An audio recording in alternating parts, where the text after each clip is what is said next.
Assalamualaikum warahmatullahi wabarakatuh. Alhamdulillahi rabbil alamin, wassalatu wassalamu ala asyrafil anbiya'i wal mursalin wa ala alihi wa sahbihi ajma'in. Rabbi syrah li sadri wa yassir li amri wahlul 'uqdatam min lisani yafqahu qawli. Alhamdulillah, syukur kita pada Allah Subhanahu wa taala dengan rahmat serta keizinan daripada Allah Subhanahu wa taala. Alhamdulillah bertemu lagi kita pada tazkirah 10 minit ini insya-Allah. Pada hari ini kita akan mengupas tajuk yang berkenaan dengan ghurur. Ya, apakah yang dinamakan sebagai ghurur? Ghurur ataupun disebut sebagai tipu daya. Bukan tipu daya di dalam kerjaan dunia, tapi tipu daya dalam ibadah yang kita lakukan seharian. Dan ini merupakan satu induk, satu ibu segala sifat yang mencelakakan dan membinasakan diri kita. Cuma hanya dengan rahmat Allah Subhanahu wa taala kita dapat mengetahui ataupun guru dapat kita mengetahui berkenaan dengan tipu daya ini. Itu sebabnya Allah Subhanahu wa taala menyebutkan di dalam Al-Quranul Karim dalam surah Al-Luqman ayat 31 hingga ayat 33, A'udzu billahi minasyaitonir rajim, fala taghurrannakumul hayatud dunya wa la yaghurrannakum billahil gharur. Maka janganlah sampai kamu terpedaya dengan kehidupan dunia dan jangan pula kamu ditipu terhadap Allah oleh para penipunya. Dalam surah yang lain Allah Subhanahu wa taala sebut dalam surah Al-Hadid, yunadunahum alam nakum ma'akum qalu bala walakinnakum fatantum anfusakum wa tarabbastum wartabtum wa gharrattumul amani hatta jaa amrullahi wa gharrakum billahil gharur. Dengan membawa maksud orang yang di luar menyeru, bukankah kami dahulu bersama kamu? Yang lain pula menjawab, benar, akan tetapi kamu mencelakakan diri kamu sendiri dan kamu menunggu-nunggu kehancuran kami dan bimbang serta ragu terhadap janji Tuhannya serta ditipu oleh angan-angan. Ini yang dinamakan sebagai ghurur. Maknanya secara ringkas, ghurur ataupun tipu daya dalam kita melakukan amal ibadah. Baik, kita teruskan pada poin kita, iaitu antara golongan yang banyak terdedah dengan tipuan ataupun ghurur yang halus ini, seperti yang disebut di dalam kitab Mau'izatul Mu'minin karangan Al-Imamul Ghazali rahimahumullahu ta'ala, ialah ada 4 golongan. Yang pertama adalah golongan ahli ilmu, yang kedua golongan ahli ibadah, yang ketiga adalah golongan ahli tasawuf, yang keempat golongan hartawan. Baik, golongan ahli ilmu yang terpedaya ni siapa tuan-tuan? Baik, dia ada beberapa kategori. Baik, kita sebut secara ringkas. Yang pertama, golongan yang mengutamakan ilmu syariat dan ilmu akal, tetapi lalai dalam mengamalkannya dan menghindarkan diri daripada maksiat dan dosa. Mereka tertipu dengan ilmu mereka sendiri dan mereka diberikan perumpamaan oleh Allah Subhanahu wa taala dalam surah Al-Jumu'ah ayat yang ke-5. Mathalul ladzina hummilut tawrata thumma lam yahmiluha kamathalil himari yahmilu asfara. Perumpamaan orang yang dipikul kitab Taurat lalu mereka tiada memikulnya, iaitu tidak beramal dengan kitab tersebut, adalah seperti keldai yang memikul kitab-kitab tebal tetapi tidak mengerti akan isinya. Baik, itu yang pertama. Kemudian yang kedua pula, mereka yang mengukuhkan ilmunya dengan amal ibadah tetapi lalai mengikis penyakit-penyakit batin seperti riya, takabbur, ujub, minta dimuliakan dan mengharapkan nama dan juga gelaran. Inilah golongan ahli ilmu yang terpedaya. Yang ketiga, mereka yang hanya menganjurkan perbuatan baik seperti zuhud, tawaduk dan ikhlas, tetapi mereka sendiri belum beramal dengan amalan yang telah mereka khabar, yang mereka telah beritahu dahulu. Ini antara tipu daya yang terkena kepada ahli ilmu. Baik, yang kedua pula adalah golongan ahli ibadah yang terpedaya. Siapakah di antara kategori-kategori tersebut, golongan ahli ibadah yang terpedaya? Yang pertama, orang yang tertipu di dalam puasanya. Mereka berpuasa tetapi mulut mereka penuh dengan umpatan dan kejian. Begitu juga tidak dijaga segala adab dan tertib dalam puasa seperti hatinya bangga dengan puasa yang dikerjakan atau melihat kepada perkara-perkara yang sepatutnya tidak dilihat. Jadi kita pun dah menghampiri Ramadan ini, maka kita kena belajar berkenaan dengan fadilat-fadilat puasa dan belajar juga berkenaan dengan perkara-perkara yang mengurangkan amal pahala kita ketika kita melakukan puasa, supaya kita tidak tertipu dengan ibadah yang kita lakukan. Baik, yang kedua pula,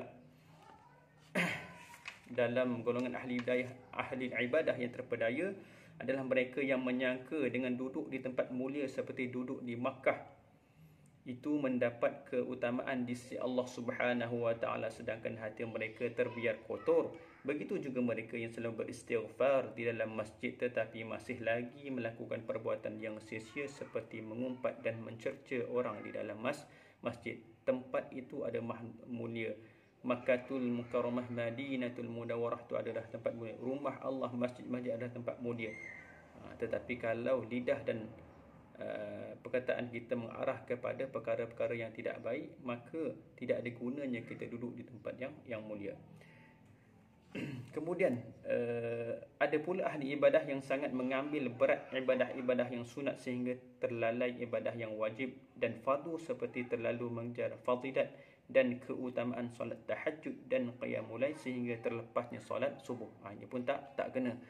Terlalu mengejar kepada sunat sehingga kewajipan yang sepatutnya kita lakukan tertinggal begitu sahaja, terabai begitu sahaja. Ini tipuan-tipuan bagi ahli ibadah. Baik, golongan yang ketiga adalah golongan ahli tasawuf yang terpedaya, yang tertipu. Dan golongan ini juga terbahagi kepada beberapa kategori. Antaranya yang boleh kita sebut adalah berkenaan dengan ada golongan yang mengaku dirinya telah dilengkapi dengan ilmu ma'rifat dan sudah sampai ke makam haqqullah dan musyahadah. Musyahadah ni apa? Menyaksikan. Sedangkan diri mereka sebenarnya tidak sampai ke mana pun dan mereka berdusta atas agamanya sendiri. Kerana orang yang benar-benar musyahadah dengan Allah itu jelas nampak di muka dan peribadinya takut kepada Allah Subhanahu wa taala dengan mengikut syariat dan menjaga batinnya.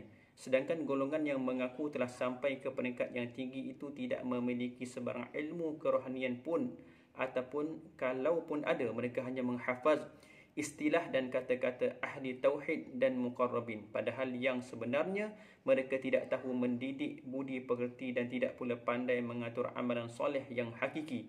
Ada kalangan mereka yang meninggalkan ibadah dan melengahkan syariat. Ini kadang-kadang orang kata apa, golongan-golongan yang duduk di kedai-kedai kopi lah, yang bercerita tentang makrifat tetapi amalannya syariat pun kadang-kadang tak dilaksanakan dengan betul. Ini kita tengok apa yang diperkatakan itu betul, tetapi adakah dilakukan apa yang dikatakan tersebut, syariatnya bagaimana? Itu kita kena lihat dulu. Baik, kemudian golongan ahli tasawuf yang terpedaya yang kedua, contoh yang kedua, ada golongan yang mendakwa mereka telah mempunyai budi pekerti yang baik dan menjalani perjalanan kerohanian dengan mendampingi guru-guru sufi. Mereka ini telah mengumpulkan beberapa ramai pengikut untuk mempelajari daripada guru sufi tersebut serta mengarahkan mereka bekerja dengan tidak mengira sumber itu daripada yang haram ataupun yang halal. Apa pun nak belajar ilmu tasawuf, tuan-tuan, syariat itu perlu dikemaskinikan. Kena kenal yang mana halal dan yang mana haram. Sebab itu kadang-kadang syariat pun tidak kukuh yang menyebabkan dia terjerumus dalam perkara dosa-dosa yang besar. Baik, kita pergi kepada golongan yang terakhir adalah golongan hartawan yang terpedaya. Terdapat beberapa kategori hartawan yang tertipu dan terpedaya. Ini ramai yang kita lihat daripada orang-orang yang berharta yang nak melakukan amal kebajikan tetapi terpedaya, tertipu dengan amal yang dilakukan. Baik, siapa dia? Mereka yang sibuk untuk mendirikan masjid dan rumah kebajikan, tetapi ada terselit di dalam hatinya untuk mencari nama dan kedudukan dan menyangka mereka telah melakukan sesuatu terhadap Allah Subhanahu wa taala serta layak untuk mendapatkan ampunan Allah Subhanahu wa taala. Sesungguhnya mereka tidak melakukan apa-apa kerana Allah Subhanahu wa taala, hanya menerima amalan yang ikhlas. Ini yang pertama, buat bukan kerana Allah tetapi kerana manusia. Kemudian yang kedua, ada golongan hartawan yang mengumpulkan hartanya lalu dia menumpukan kepada ibadah batiniah seperti berpuasa dan berqiyamul lail tanpa mengeluarkan sedekah, dan fakir miskin, kepada fakir miskin yang sebenarnya dia telah terjerumus kepada sifat kikir yang sangat berbahaya. Yang ini dinamakan sebagai kedekut. Ini sangat-sangat bahaya. Ada harta lebih kepada, alhamdulillah lah, solat itu bagus, qiyamul lail itu bagus, puasa bagus, tetapi nak mengeluarkan sedikit wang itu agak lokek. Ini perkara yang harus kita jaga. Dua benda. Yang pertama, golongan pertama tadi dia infak tapi nak tunjuk pada orang. Yang kedua pula, ada harta tetapi kedekut, tak nak menginfakkan harta kepada jalan Allah Subhanahu wa taala. Ini pun kita kena keluarkan diri kita daripada kedua-dua golongan. Baik, yang sebenarnya rumusannya, yang sebenarnya segalanya tersebut daripada ibadah itu adalah disuruh dan digalakkan agar kita berbuat, tetapi yang menjadikan satu-satunya ibadah itu tercela adalah apabila ada kepentingan diri dan unsur-unsur sifat mazmumah yang menghalang perjalanan kita menuju kepada Allah Subhanahu wa taala. Maka apa yang kita sebut tadi itu semua adalah amalan-amalan yang kita harus lakukan, tetapi kena hati-hati dengan yang dinamakan ghurur ataupun tipu daya, supaya kita ini di akhirat kelak amalan yang kita lakukan itu memberi satu manfaat dan syafaat kita ketika di akhirat kelak, insya-Allah. Jadi cukup sekadar itu sahaja perkongsian kita pada kali ini. Sekian, wabillahi taufiq wal hidayah. Wassalamualaikum warahmatullahi wabarakatuh.